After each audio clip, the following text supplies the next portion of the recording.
तो एक बार फिर से आप सभी का स्वागत कर रहा हूँ मेरे इस नए वीडियो के साथ। यहाँ हम चर्चा करने वाले हैं मिथुन लगन वाले जातकों के लिए। अगर आपका मिथुन लगन का चार्ट बन रहा हो तो आप ये वीडियो देख सकते हैं। यहाँ पे आपका ये कुछ इसी तरीके से जब आप गोचर अप्लाई करेंगे तो आपको गोचरीय स्थितियाँ दिखेंगी अपने लगन चार्ट में। यहाँ पे हम सबसे पहले गोचरीय स्थितियों को विचार कर लेते हैं, उसके बाद इस वीडियो में आगे बढ़ेंगे और देखेंगे कि ये जो आपको प्लेसमेंट नजर आ रही है इनका कैसा प्रभाव या परिणाम आपको देखने को मिल सकता है। हालांकि ये गोचरीय जो स्थितियां हैं इनमें मंथ के मध्य में कुछ बदलाव जरूर हो सकते हैं। तो आगे बढ़ने से पहले अभी हम विचार कर लेते हैं गोचरीय स्थितियों पर। गोचरीय स्थितियां किस प्रकार से जुलाई मंथ के दौरान रहने वाली हैं। यहाँ पे हम सबसे पहले चर्चा करेंगे सूर्य की इस गोचर के दौरान, और सूर्य लगभग 16 जुलाई तक गोचर करेंगे मिथुन राशि में। इसके बाद ये प्रवेश कर जाएंगे कर्क राशि में आगे बढ़कर। बुध का गोचर 7 जुलाई से मिथुन राशि में होगा और ये वक्री स्थिति में रहेंगे। यहाँ पे देखा जाए तो शुक्र के गोचर को तो 4 जुलाई से ये सिंह राशि में आ रहे हैं और लगभग पूरे महीने यहाँ गोचर करेंगे। मंगल का गोचर रहेगा वृषभ राशि में, वहीं बृहस्पति अभी कर्क राशि में गोचर में रहेंगे और शनि का गोचर मीन राशि में ही अभी रहने वाला है। चंद्रमा की बात करें तो चंद्रमा 1 जुलाई को आपको मकर राशि में देखने को मिलेंगे। वहीं पर राहु और केतु के गोचर में फिलहाल कोई भी बदलाव नहीं। जहां पर राहु कुंभ राशि में ऑलरेडी गोचर कर रहे हैं, वहीं केतु भी आपको सिंह राशि में ही गोचर में दिखेंगे।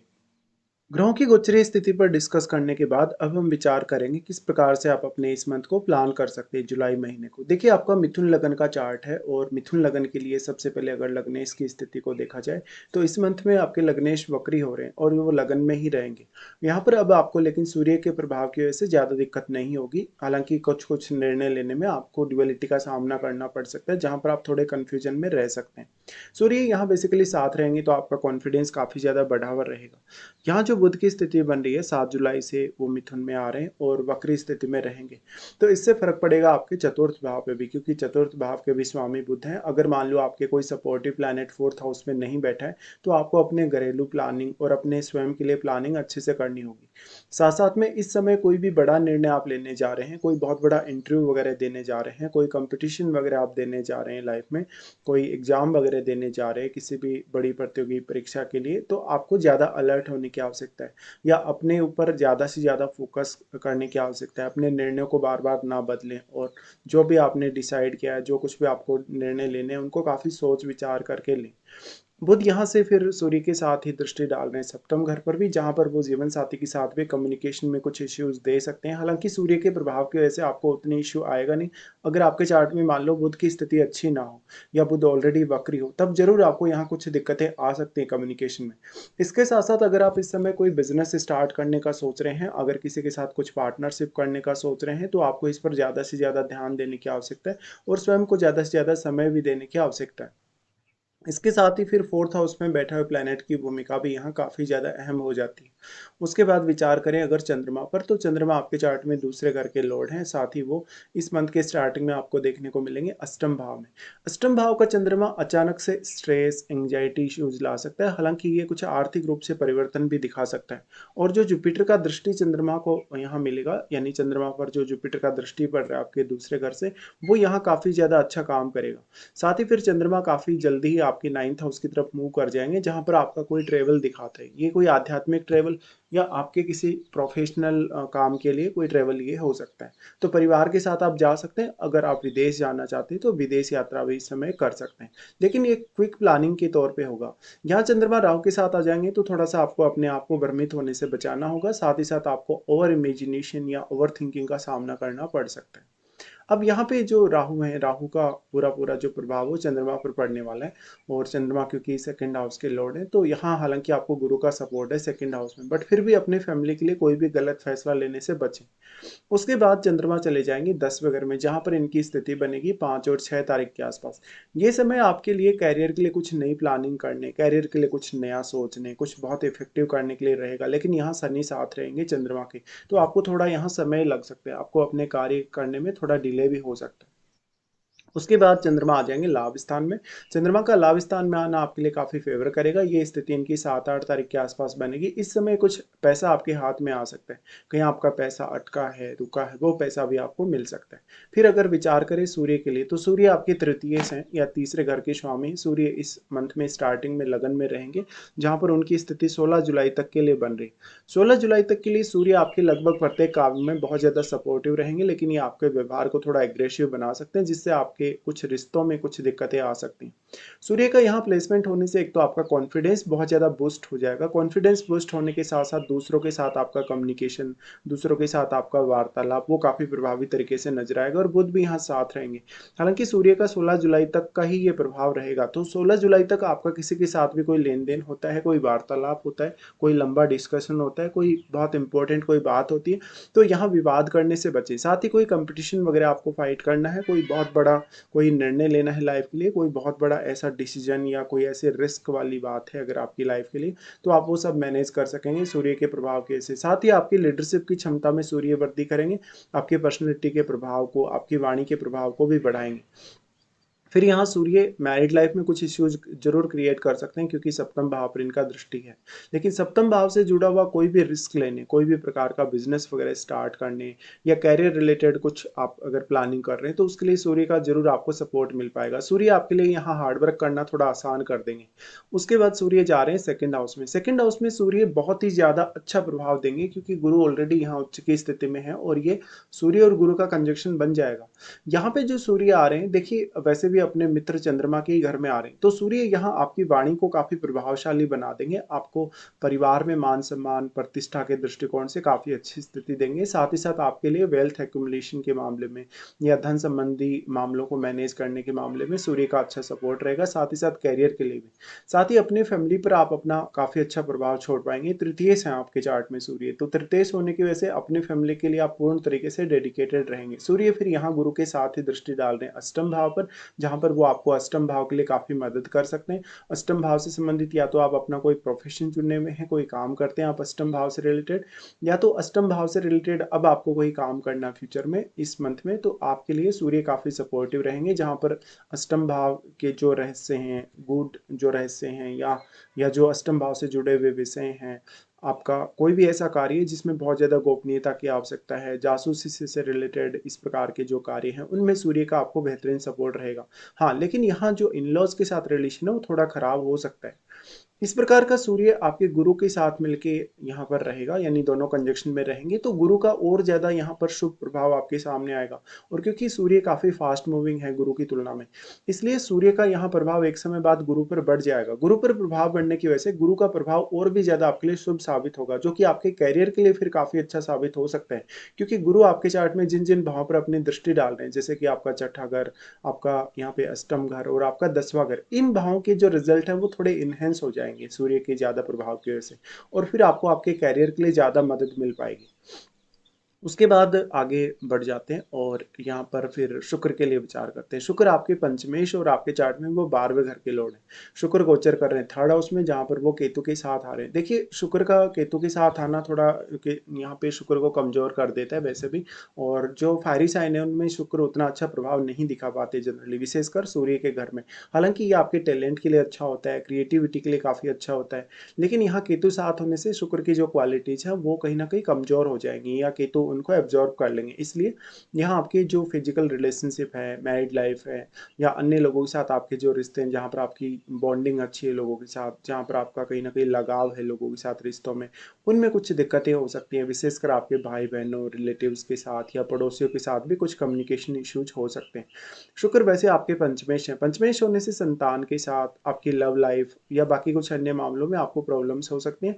12वें घर के भी लॉर्ड शुक्र ही हैं, इसलिए आप अपने खर्चों के मामले में बहुत अच्छे से प्लानिंग नहीं कर सकेंगे। आपके खर्चे काफ़ी ज़्यादा बढ़ सकते हैं, या आप अपनी हो सकता है जो खर्चे हैं उनको प्लान ही ना कर पाएँ, या आप गलत प्लानिंग करें। यहाँ पे जो शुक्र केतु के साथ आ रहे हैं, तो देखिए यहाँ पर आपके चार्ट में सूर्य की जो स्थिति है, आपका जन्म के समय का जो सूर्य है वो कितना अच्छा प्लेस्ड है, उसकी स्थिति कौन से भाव में बन रही है, इस पर भी बहुत कुछ डिपेंड करेगा। शुक्र का दृष्टि वैसे तो आपके नवम भाव पे पड़ेगा, लेकिन केतु के साथ रहने से यहाँ शुक्र काफी कमजोर हो चुके हैं, तो शुक्र उतना ज्यादा प्रभाव नवम भाव पर नहीं डाल पाएंगे, और राहु के प्रभाव का भी उतना असर नहीं होगा यहाँ पर जितना कि केतु के प्रभाव का होगा। उसके बाद अगर आगे विचार करें तो यहाँ पर फिर देखते हैं मंगल को। मंगल आपके छठे घर और आपके 11वें घर के लॉर्ड है। मंगल की स्थिति देखी जाए तो मंगल 12वें घर में इस मंथ में गोचर करेंगे। 12वें घर का मंगल कुछ अनवांटेडली कुछ लड़ाई झगड़े, कुछ विवाद करवा सकता है, हालांकि कुछ मामलों में काफी सपोर्टिव भी होगा, लेकिन ये मैरिड लाइफ और रिलेशनशिप के लिए उतना अच्छा नहीं है। आप गोचर से काफी मांगलिक बन रहे स्ट्रांगली, और यहाँ पे मंगल है वो कुछ अनवांटेड खर्चे भी करवा सकते हैं। तो अगर आपका कुछ फॉरेन कनेक्शन है, कुछ फॉरेन से आपका लेन देन है, तो आपको लाभ भी दिला सकते हैं। मंगल यहाँ पे छठे घर के लिए आपको सबसे ज्यादा सपोर्टिव रहेगा। मंगल का सबसे पहले अगर देखा जाए तो दृष्टि के अकॉर्डिंग इनका विचार करें तो यहाँ इनका दृष्टि आ जाता है आपके तीसरे घर पे। तीसरे घर पे मंगल का दृष्टि हो और केतु भी साथ हो यहाँ पर, तो शुक्र पर हो सकता है मंगल उतना ज्यादा प्रभाव ना डाल पाए। और शुक्र की क्वालिटीज ऑलरेडी क्योंकि काफी कमजोर हो चुकी है, तो शुक्र से रिलेटेड आपकी बहुत सारी ऐसी अपेक्षाएं हो सकती हैं अपने मैरिड लाइफ और अपने बाकी रिलेशन को लेकर, जो काफी अधूरी रह जाएंगी। यहाँ पे मंगल का केतु पर प्रभाव का पड़ना कुछ विस्फोटक स्थिति उत्पन्न करेगा, जिससे आपको रिश्तों में कुछ प्रॉब्लम्स आएंगी, आपस में अंडरस्टैंडिंग की कमी या कुछ आपस में विवाद होने की संभावना हो सकती है। साथ ही साथ आपका एफर्ट तीसरे भाव से ही देखा जाएगा, तो आपका एफर्ट हो सकता है सही डायरेक्शन में ना हो। इस प्रकार का मंगल आपको बहुत ज्यादा गुस्सा दिला सकता है, बहुत ज्यादा ईगो दिला सकता है। साथ ही साथ किसी से भी विवाद करने से बचें। मंगल उसके बाद आपको सबसे ज्यादा जो फायदा करेंगे वो छठे घर के लिए करेंगे, क्योंकि यहाँ वो आपको काफी अच्छे से प्रोटेक्ट करने की कोशिश कर रहे हैं। मंगल का दृष्टि छठे घर पे होने से आप अपनी रूटीन लाइफ या डेली लाइफ में जरूर मंगल से प्रोटेक्शन प्राप्त कर रहे हैं। यहाँ पर मंगल आपके लिए कुछ कंपटीशन वगैरह फाइट करना है, जैसे जैसे रूटीन लाइफ में कुछ दिक्कत आ रही है, घरेलू जो लाइफ आपकी उसमें अगर कुछ इश्यूज आ रहे हैं, कलीग्स आपको परेशान कर रहे हैं, बॉस वगैरह अगर आपको परेशान कर रहे हैं, तो इस प्रकार की चुनौतियों से आप काफ़ी अच्छे से निपट लेंगे। तो यहाँ पर कुछ स्थान परिवर्तन आपका, जहाँ भी आप काम कर रहे हैं, ऑफिस वगैरह का कुछ चेंज या मतलब आपके कैरियर में कुछ चेंज होने के प्रबल चांसेस बनते हैं। विशेषकर मंगल का जो प्रभाव छठे घर पे पड़ रहा है, तो हर प्रकार की चुनौती, हर प्रकार की समस्या को सहन करने में आप सक्षम रहेंगे और उसके लिए कड़े कदम भी उठा पाएंगे। मंगल का फिर यहाँ से अगर देखा जाएगा तो, क्योंकि मंगल का दृष्टि सप्तम भाव पे भी रहेगा, जो आपको कुछ अनवांटेडली कुछ फाइट्स करवा सकता है, जीवन साथी के साथ कुछ झगड़े करवा सकता है या विवाद करवा सकता है। तो यहाँ मैरिड लाइफ के डिस्टर्ब होने के चांसेस थोड़े ज्यादा है। अगर किसी स्त्री का ऐसा चार्ट है तो उसमें किसी और के साथ रिलेशनशिप वगैरह होना, किसी के साथ फ्रेंडशिप वगैरह होना, उसके चांसेस ज्यादा है। उसके बाद यहाँ से आगे बढ़ेंगे तो जुपिटर के लिए चर्चा करेंगे। जुपिटर आपके 7th हाउस और 10th हाउस के लॉर्ड हैं। जुपिटर गोचर कर रहे हैं दूसरे घर में, और अब ये क्योंकि उच्च की स्थिति में आ रहे हैं। हालांकि गुरु के रिजल्ट तब ज्यादा बेहतर होंगे जब सूर्य यहाँ आ जाएंगे। तो सूर्य की स्थिति 16 जुलाई के बाद बनेगी आपके दूसरे घर में, लेकिन यहाँ गुरु फिर भी उच्च की स्थिति में होने से आपको काफी हद तक मदद कर रहे हैं। गुरु यहाँ आ रहे हैं तो आपके लिए अपनी वेल्थ के लिए प्लानिंग करना आसान हो सकता है, आपके लिए फैमिली प्लानिंग करना, फैमिली की इनकम और अपनी फैमिली के खर्चों को प्लान करना आसान हो सकता है। गुरु यहाँ से सबसे पहले दृष्टि डाल रहे हैं छठे घर पे, जहां पर मंगल और गुरु दोनों का ही दृष्टि है, इसलिए छठे घर को प्लान करना आपके लिए कुछ हद तक ज्यादा आसान होने वाला है। अब आपके चार्ट में अगर मान लो गुरु बहुत ही अच्छे तरीके से प्लेस्ड है, तो अब आपका जीवन साथी भी इस मामले में आपको काफी मदद कर पाएगा। गुरु क्योंकि सप्तमेश और छठे घर पे दृष्टि डाल रहे हैं, तो जीवन साथी से इस समय आप हेल्प प्राप्त कर सकते हैं किसी भी तरीके से। गुरु का दृष्टि छठे घर पे होने से आपके लिए, अगर आप कोई बड़ी रिस्क लेने जा रहे हैं, कर्ज वगैरह लेने जा रहे हैं, या लाइफ में किसी अन्य प्रकार की चुनौती का सामना कर रहे हैं, तो आप इजीली उसको सहन कर जाएंगे। गुरु फिर दृष्टि डालेंगे आपके अष्टम पर, बट यहाँ वो शनि का घर है और शनि आपके ट्रांजिट में है 10th हाउस में। यहाँ पे गुरु का ही दृष्टि है, इसलिए शनि के घर पे गुरु का दृष्टि यहाँ पर काफी अच्छा काम करेगा। वैसे भी गुरु उच्च के हैं और एक अत्यंत शुभ ग्रह होने के नाते अष्टम भाव के लिए वो आपको परेशान नहीं करेंगे। अष्टम भाव पर उनका प्रभाव होने से बेसिकली आपके लिए अष्टम भाव से जुड़े रहस्यों को जानना, कुछ नया सीखना समझना आसान होगा। अष्टम भाव से रिलेटेड कोई भी आप काम भी अगर कर रहे हैं तो वो काम भी आपके लिए थोड़ा इजी रहेगा। गुरु का दृष्टि आपके ज्ञान को बढ़ाएगा, आपकी अपनी अर्निंग्स, आपके धन, आपकी संपत्ति के लिए जो भी आप कुछ मैनेज कर रहे हैं उसके लिए आपकी समझ को बढ़ाएगा। साथ साथ में यहाँ पर जो गुरु का दृष्टि आ जाता है 10वें घर पे, 10वें घर पे गुरु का दृष्टि आएगा तो ये आपके लिए काफी ज्यादा फेवर करेगा, स्पेशली आपके करियर के लिए प्लानिंग करने। और शनि के प्रभाव भी अब थोड़े ज्यादा बेहतर होंगे। शनि जो एकदम से आपके लिए कुछ बाध्यताएं लाकर बैठा है, जहाँ पर शनि ने कुछ ब्रेक आपके करियर पे लगा रखे हैं, उन मामलों में अब यहाँ गुरु आपको ज्यादा अच्छे से सपोर्ट कर पाएंगे, क्योंकि गुरु उच्च की स्थिति में आके और शनि पर अपनी दृष्टि डाल रहे हैं, लेकिन शनि उन्हीं के घर में गोचर में है। अब लेकिन सूर्य आने के बाद लगभग अगर देखा जाए 16 जुलाई के बाद से गुरु और भी ज्यादा अच्छा प्रभाव आपको दे सकते हैं। तो कैरियर में सफलता के लिए ये मंथ बहुत अच्छा है। कैरियर में कुछ नई प्लानिंग करने, कैरियर को स्पेशली अगर आप फोकस में रखते हैं इस मंथ में, तो आप काफी अच्छा कर सकते हैं। इसके साथ साथ जो आने वाली चुनौतियां हैं, जो आने वाली लाइफ में समस्या हैं, उनके प्रति भी आप काफी अच्छे से प्लानिंग्स कर सकते हैं। तो यहाँ पर अगर देखा जाए तो काफी अच्छा सपोर्ट यहाँ गुरु का आपको मिलने वाला है। इसके साथ साथ गुरु आपके बाकी जो रिश्ते हैं, फैमिली रिलेटेड जो रिश्ते हैं, पार्टनरशिप अगर आपकी है, या फैमिली का कोई बिजनेस अगर आप चला रहे हैं, तो उन मामलों में भी आपको बेहतरीन सपोर्ट कर पाएंगे। लेकिन मेनली जो शनि का ट्रांजिट है, शनि का ट्रांजिट भी आपके 10वें घर में है और गुरु के प्रभाव की वजह से शनि के प्रभाव भी आपके काफ़ी फेवर में होंगे। तो जो एक लंबे समय से एक ब्रेक सा लगा है आपकी लाइफ में, जो ग्रोथ नहीं हो पा रही, करियर में कुछ बहुत बड़ा हलचल नहीं हो पा रहा, उन पर गुरु का काफ़ी अच्छा शुभ प्रभाव होने से आप काफ़ी फ़ायदा उठा पाएँगे। उसके बाद आगे बढ़ जाते हैं, शनि के लिए विचार करते हैं। शनि अष्टमेश और 9वें घर के स्वामी हैं। शनि फिलहाल 10th हाउस में गोचर कर रहे हैं, लेकिन अब क्योंकि गुरु के प्रभाव की वजह से शनि के प्रभाव काफ़ी बेहतर होंगे। तो आपका अगर फॉरेन से कुछ कनेक्शन है या तो आपका शनि से रिलेटेड कोई भी प्रोफेशन है, तो आपको काफ़ी फायदा मिल पाएगा, आपको नेम फेम अच्छा मिल पाएगा, आपकी प्लानिंग्स अच्छी होंगी, आपके निर्णय काफ़ी बेहतर होंगे। इस वजह से आपके ओवरऑल जो करियर की एक जो पिक्चर निकल के आ रही है, एक जो व्यू निकल के आ रहा है, वो काफ़ी अच्छा आएगा और काफ़ी पॉजिटिवली आप इसके लिए प्लानिंग कर सकेंगे। तो आपको प्रमोशन वगैरह मिलने की संभावना, आपका वर्क प्लेस में कुछ चेंज आने की संभावना, या तो करियर में कुछ नई बिगनिंग या तो कुछ नई स्टार्टिंग होने की संभावना काफ़ी प्रबल है। अब यहाँ पे मैटर करेगा कि आपका इस समय दशा कौन-सा चल रहा है। अगर आपको गुरु का दशा चल रहा है, अगर आपको सूर्य का दशा चल रहा है इस समय, तो और भी ज़्यादा आपके लिए ये फ़ेवरेबल होने वाला है। अगर शनि की दृष्टियों के हिसाब से विचार करें, तो शनि यहाँ सबसे पहले दृष्टि डालते हैं आपके 12वें घर पे, जहाँ पे अगर आप ऑलरेडी फॉरेन में सेटल्ड हैं या अभी आप फॉरेन जाना चाहते हैं, तो आपको इनका बेहतरीन सपोर्ट रहेगा। साथ ही साथ भले ही ये मैरिड लाइफ के लिए उतना अच्छा ना हो, लेकिन करियर चुनने, करियर में आगे बढ़ने के लिए फिर भी अच्छा है। अब लेकिन यहाँ आपके बॉस के साथ रिलेशंस को लेकर आपको कुछ परेशानियाँ ज़रूर आ सकती हैं। शनि का फिर प्रभाव होगा 4th हाउस पे। 4th हाउस पे प्रभाव होगा तो देखिए 4th हाउस रिलेटेड ज़िम्मेदारियों को पूरा करने में आप यहाँ पे पूरा फ़ोकस करेंगे। 4th हाउस यानी अपने परिवार के सदस्यों के साथ आपकी जो डीलिंग है, परिवार के सदस्यों के साथ आपकी जो अंडरस्टैंडिंग है, कहीं न कहीं उन ज़िम्मेदारियों को भी आप अच्छे से निभा पाएँगे। तो जहाँ पर आप एक अपना करियर और अपनी डोमेस्टिक लाइफ़ में अच्छा बैलेंस क्रिएट कर पाएँ, जहाँ पर बहुत ज़्यादा डिसिप्लिन ला पाएँ अपने कार्य में, तो उसके लिए शनि आपको प्रिपेयर करेंगे। शनि का दृष्टि फिर सप्तम भाव पे भी आ जाता है, जहाँ पर आप अगर कोई बिजनेस वगैरह कर रहे हैं, अगर कोई पार्टनरशिप है आपकी, जैसे आपकी इवन मैरिड लाइफ भी है, उसके लिए भी आप पूरी तरीके से सतर्क रहेंगे। इसके बाद हम आगे बढ़ जाते हैं, देख लेते हैं इस मंथ में कौन कौन से आपके लिए कुछ अच्छे दिन है, कौन कौन से कुछ खराब दिन भी हैं। वैसे देखा जाए तो यहाँ राहु और केतु के लिए अभी हम कोई भी डिस्कशन नहीं करने वाले, इनका ऑलरेडी काफ़ी समय से गोचर अभी चल रहा है और इनके गोचर में कुछ बदलाव हुआ नहीं। पहले काफ़ी बार राहु और केतु के बारे में डिस्कशन हो चुका है।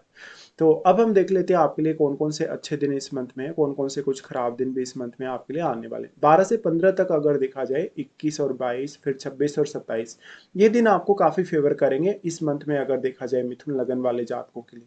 तो आपके जो-जो काम नहीं बन पा रहे, उन कामों को आप इन दिनों में प्लान कर सकते हो। फिर ऐसे कौन-कौन से दिन हैं जहाँ पर आपको कुछ डिफ़िकल्टीज़ हो सकती है, कुछ समस्याएँ हो सकती हैं। जहाँ पर चंद्रमा स्कॉर्पियो में जब ट्रांजिट में होंगे, तो 23 से 25 तारीख तक ये 2 दिन आपके लिए काफ़ी स्ट्रेसफुल रह सकते हैं, जहाँ पर चंद्रमा अपनी नीच की स्थिति में रहेंगे। तो आपके लिए करियर के लिए प्लान करना, करियर में कुछ एफर्ट करना उतना आसान नहीं होगा। हालाँकि गुरु की दृष्टि ज़रूर है आपके छठे घर पे, बट फिर भी चंद्रमा यहाँ पर नीच की स्थिति में आने की वजह से आपको एफर्ट कुछ एक्स्ट्रा करना पड़ेगा। चंद्रमा जब फिर कैप्रिकॉर्न में चले जाएँगे, तो ये इनकी स्थिति बनेगी 1 से 3 तारीख तक और 28 और 29 को। ये समय के दौरान आपके ऊपर कुछ अनवांटेडली कुछ स्ट्रेस, एंग्जायटी इश्यूज़ का सामना आपको करना पड़ सकता है। साथ-साथ में यहाँ पर आर्थिक रूप से कुछ बदलाव आपकी लाइफ में आ सकता है। चंद्रमा जब वृषभ में रहेंगे 10 और 11 को, इस समय आपका अनवांटेडली कोई खर्चा हो सकता है। आपकी हेल्थ को लेके आपको सावधानी रखनी होगी। इसके साथ-साथ फैमिली रिलेशंस और बाकी कुछ अपने अन्य रिलेशंस पे भी आपको ध्यान देना होगा। इस समय आप गुस्से में आके या बहुत ज़्यादा ईगो में आके कुछ गलत फैसले लेने के लिए बाध्य हो सकते हैं 10 और 11 को। तो ये कुछ प्रॉब्लम वाले दिन हैं। तो फिलहाल हम यहाँ पे पूरा डिस्कशन कर चुके हैं। फिलहाल इस वीडियो को देखने के लिए धन्यवाद।